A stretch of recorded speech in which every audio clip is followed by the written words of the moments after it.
Boats are all being pointed out into the Columbia. Here we go, Tri-Cities 2014 HAPO Columbia Cup. The 2014 HAPO Columbia Cup final heat. We are inside the 5-minute period, and the first away from the dock appears to be going to be Jamie Nielsen in the 21, the Lake Ridge Paving. To his right will be the 7, the All Black Graham Trucking 2. Going to be followed by Peters and May, the GBR 11. Coming just beyond him is the 9, Jon Zimmerman. Then it's the 96 also coming out right now with Chip Brown waiting on the Oberto, waiting on the Oberto. They are not yet trying to come yet. I think they're going to let this entourage get out in front of them. But we've got boats on the race course. Tony, they're all coming to you. Let's go racing. Here we go, and that's exactly right, Brad. Let's go racing as the 21 just passes me by. The 7 Graham Trucking, probably the best looking paint scheme out on the race circuit all weekend long, in my opinion. And Tony, coming your way now is the Oberto, and that patch seems to be holding on the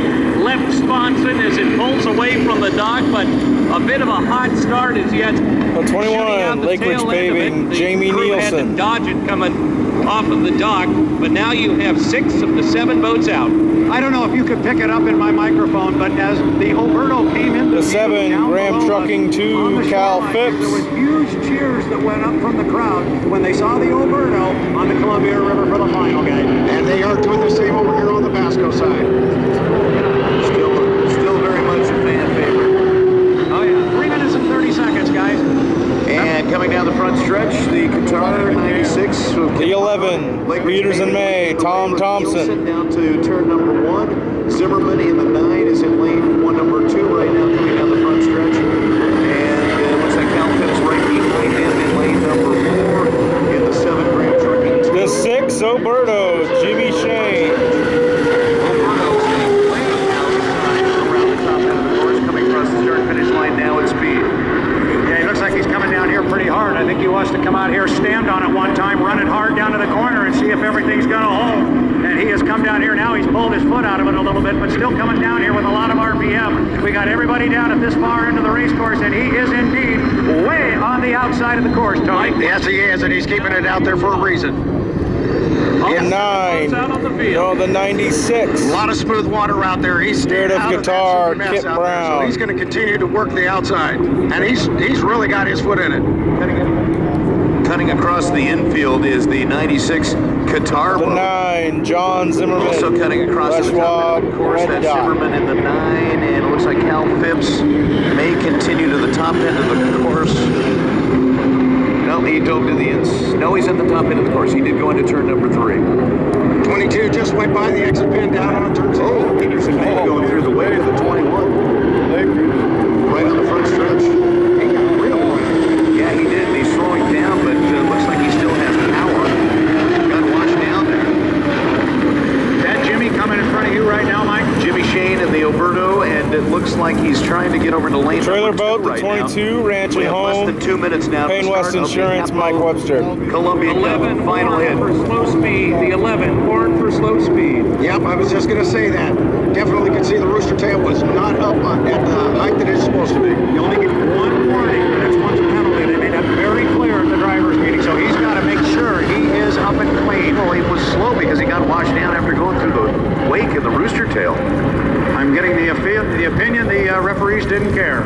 No, they may not, but All boats by its speed. Boy, the Oberto is really low, too. Guys, they're getting up there very early. 108, 109. yeah, and it looks like Lake Ridge Paving is going to dive across the infield and come back around another time. So Nielsen is going to have to catch up the field, and he'll be on the outside, but he may have good boat speed. 1 and the 3 warned to pick up the pace. Yep, I was wondering if the Oberto was going to get it. You know, the 11, again, heading up the back stretch. But Tom Thompson, the Peters and May, not much of a rooster tail coming off the back of that boat. Lots of warnings being given right now. The 9, the 7 are both been warned. 38 seconds to the start. The 9 is, I believe that's the 9 has gone dead in the water, it looks like. Is that the 9 out there at the back? Yep. It's very slow on the back stretch, and now it's been relit, and it is back up on the There's plane. a 1-minute penalty on the 11 for slow speed. Yeah. 1-minute penalty on the 11. Now that's unfortunate. And where's our clock right now as we get ready for the start? Yep. So we have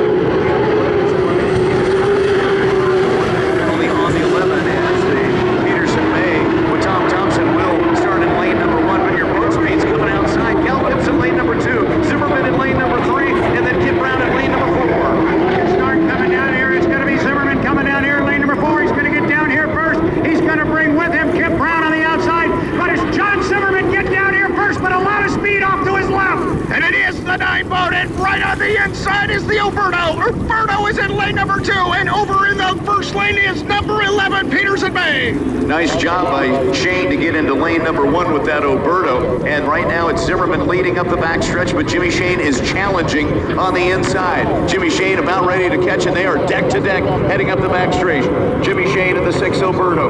And then it's the 9 Team Red Dot, along with Les Schwab Tires with Zimmerman as they come around into turn number 4. Jimmy Shane is going to push it out wide into lane number 4. He's way wide at the exit into turn number 4.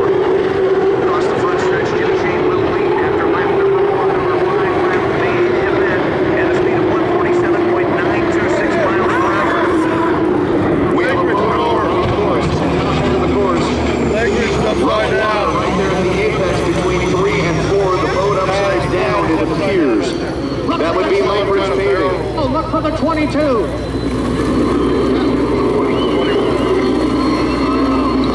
That's it. 22, it looks like. Well, 22 is right here in front of us. That's fine. That's the Lake Ridge Paving up there. Lake Ridge Paving is over, and we can see the skid fin, so that boat is upside down as the rescue crews head over now. It is the 21. Lake Ridge Paving with Jamie Nielsen upside down in the rough water between 3 and 4. And we've seen more excitement that end of the course than I can remember in years past, especially with the incident with the Oberto and the 37 Costless Carpet Miss Beacon Plumbing earlier. Rescue crews now arriving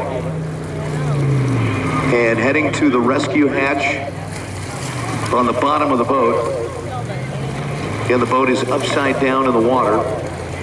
Crews are on the deck now trying to get that hatch open.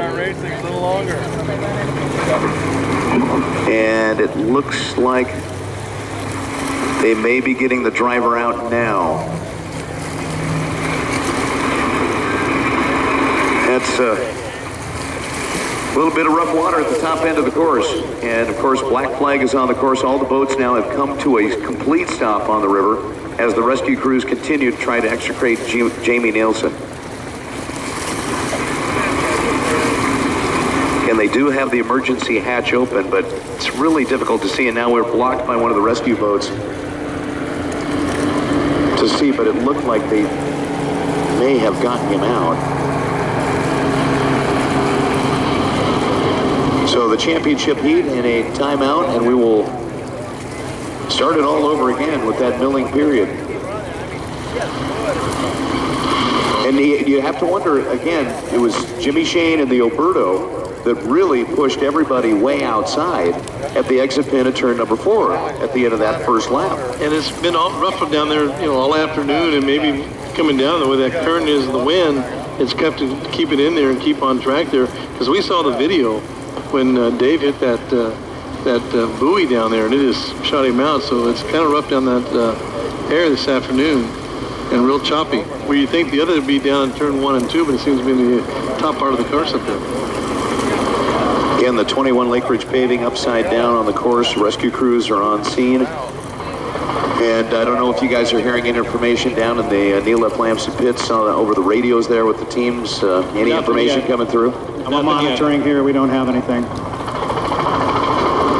Do you see the boat? Yeah, there it is. Okay. So there's not much to see. Yeah, it's just kind of sticking up there in between the two boats right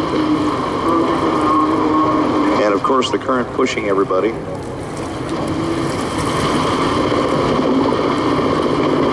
You have a couple of boats we were hearing that may be in need of a quick tow that are drifting towards the rocks.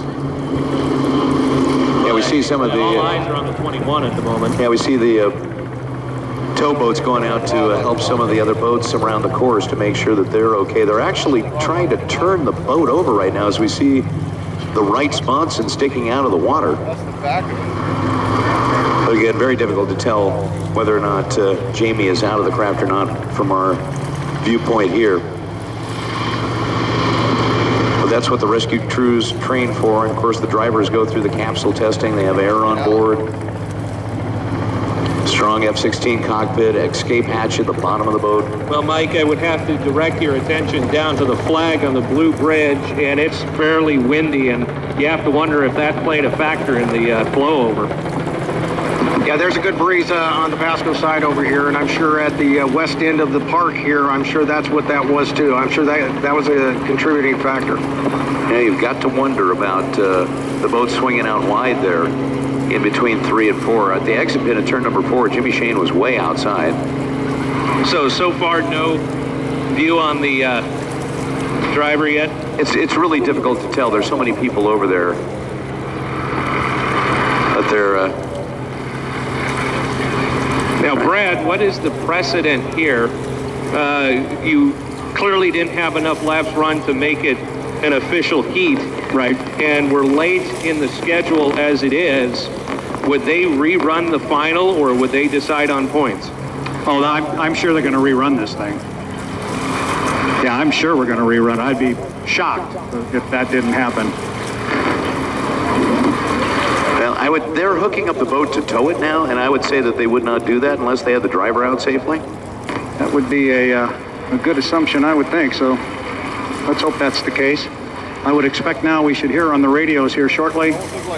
Then that if that's the case, they ought to give a word to these boats that are floating here in the river to go ahead and refire and come back to the pit area. Yeah, we haven't seen any activity. In fact, extremely quiet up here. No radio traffic to speak of.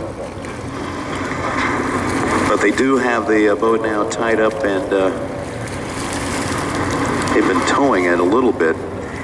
Just to get in that right spot since sticking out of the water as they kind of tilted it over a little bit. But we'll get more information as it comes available to us.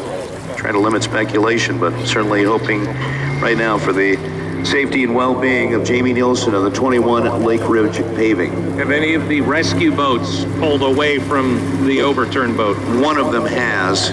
So he may have been on that boat. Now, it's so difficult to see who's on board. They're way out in the middle of the river. But